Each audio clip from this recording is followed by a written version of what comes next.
بسم اللہ الرحمن الرحیم۔ ناظرین، آج جمعۃ المبارک کا مقدس دن ہے اور 25 ربیع الثانی کا دن ہے۔ آج کے دن عصر کی نماز کے بعد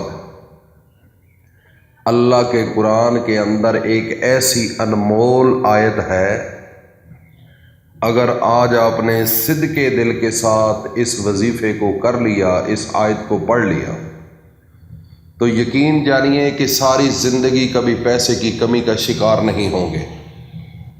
اتنا میرا اللہ پیسہ دے گا، اتنا میرا اللہ پیسہ دے گا کہ 7 نسلوں تک بھی وہ پیسہ ختم نہیں ہوگا۔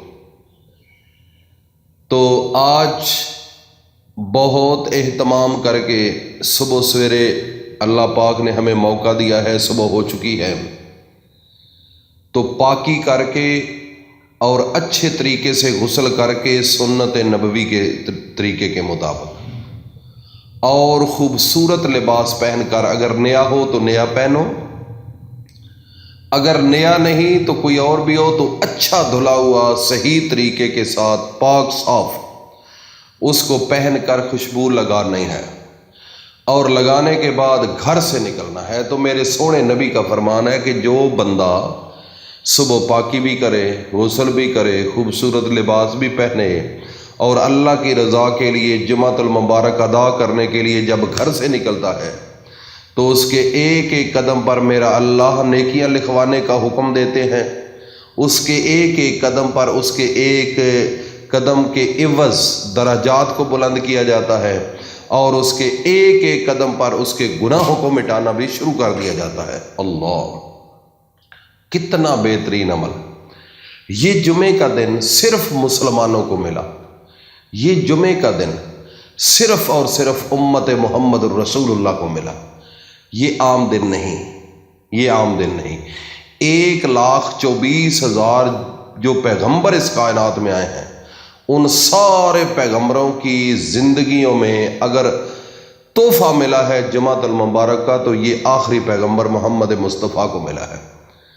تو یہ تو سوچو کہ یہ دن اتنا مکرم، اتنا عظیم، اتنا بابرکت، اتنا رحمت والا کیوں ہے؟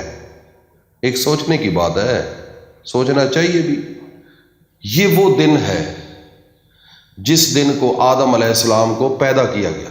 اللہ، دیکھو نا، حضرت آدم علیہ السلام کی پیدائش جو ہوئی ہے یہ جمعے کے دن ہوئی ہے، اور جب جنت سے حضرت آدم علیہ نبینا علیہ الصلوۃ والسلام اور حوا کو نکالا گیا تو وہ بھی جمعے کا دن تھا، اور اس زمین پر جب ان کو بھیجا، اللہ نے جنت میں ان کو رکھا ہوا تھا نا، فرمایا تھا کہ یہ 3 علاقے پوری جنت کے جہاں چاہو جاؤ، لیکن یہ کونا جو ہے نا ادھر نہیں جانا، یہ ایک درخت ہے ہذہ شجرہ تھا، اس کے پاس نہیں جانا۔ اللہ نے جب منع کیا تو آدم علیہ الصلوۃ والسلام تو پہلے پیغمبر تھے، تو حوا بھی ساتھ تھی، تو شیطان نے اس وقت حملہ کیا، کرنے سے پہلے سوچنے لگا کہ عورت جو ہے نا یہ جلدی پھسل جاتی ہے،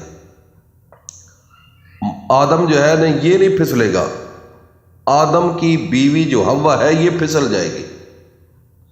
تو اس نے پہلا اٹیک ہی اس عورت پر کیا، اس کو کہا کہ اللہ نے پتہ ہی آپ کو کیوں ادھر منع کیا ہے، اگر جو بندہ اس درخت کا دانہ کھا لینا وہ ساری زندگی نہیں مرتا، عیش و عشرت، موجیں ہی موجہ، تو اس لیے آپ کو نہیں جانے دیتے اللہ پاک کہ اگر یہ کھا لیا تو یہ مریں گے نہیں، ورنہ مر جاؤ گے۔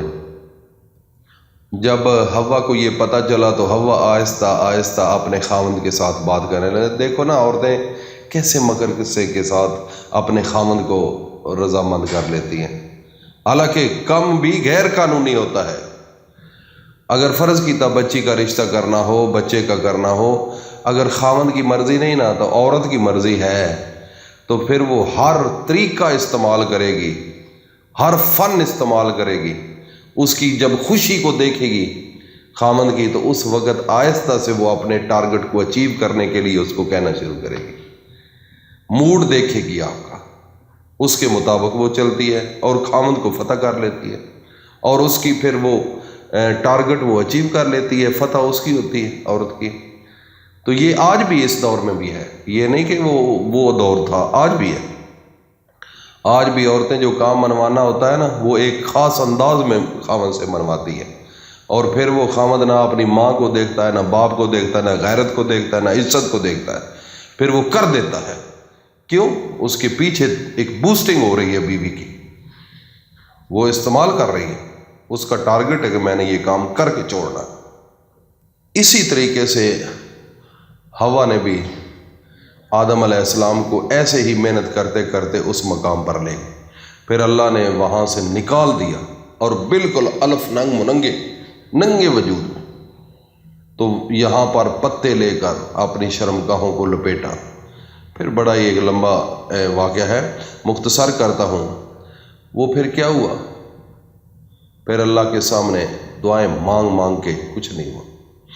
قرآن کہتا ہے کہ فَتَلَقَّىٰ آدَمُ مِن رَّبِّهِ كَلِمَاتٍ فَتَابَ عَلَيْهِ إِنَّهُ هُوَ التَّوَّابُ الرَّحِيمُ۔ پھر جب آتی ہے نا، وہ نتیجہ ہوتا ہے، اینڈ ہوتا ہے، رزلٹ نکلتا ہے۔ آدم علیہ السلام فرماتے ہیں کہ ہم مانگ مانگ کر تھک چکے ہیں، اللہ ہمیں منانے کا طریقہ نہیں آیا، تو کوئی آپ ہی طریقہ بتا جس سے تو منی جائے، تو راضی ہو جائے۔ پھر اللہ نے وہ کلمات دیے، ارے سے ربنا ظلمنا انفسنا وَإِن لَّمْ تَغْفِرْ لَنَا وَتَرْحَمْنَا لَنَكُونَنَّ مِنَ الْخَاسِرِينَ، قرآن کے اندر موجود ہے۔ تو آدم علیہ السلام نے پڑھا تو اللہ نے ان کو بخش دیا۔ ناظرین، میں آپ کو ایک بات بتاؤں، جب انسان صدقے دل کے ساتھ اللہ سے معافی مانگے، خدا کی قسم معافی ہو جاتی ہے، لیکن اندر پلیت نہ ہو۔ تو آج جمعے کا دن ہے، ویسے ہی مقدس دن ہے۔ حضرت یونس علیہ السلام کو جب مچھلی کے پیٹ سے آزاد کیا گیا، وہ بھی جمعے کا دن، یہ بڑی ایک لمبی تفصیل ہے۔ تو آج جمعے کے دن عصر کی نماز کے بعد اول و آخر 3 مرتبہ درود پڑھنے کے بعد ایک دعا پڑھنی ہے، خدا کی قسم گہرائیوں میں ہو، قرضوں میں ڈوبے ہوئے ہو، تباہ و بربادی کی حالت میں ہو، سارے راستے بند ہو چکے ہوں، یہ آیت آپ کو آزاد کر دے۔ وہ کون سی آیت ہے؟ لا الہ الا انت سبحانک انی کنت من الظالمین۔ آیت چھوٹی سی ہے، طاقت بہت بڑی ہے۔ دیکھو نا، یہ وہ آیت ہے جب یونس علیہ نبی علیہ السلام نے کچھ غلطیاں کی تو اللہ نے ان کو پھر ایک بہت بڑے امتحان میں ڈالا، مچھلی نے نگل لیا اور زمین اور سمندر کی تہ میں چلی گئی۔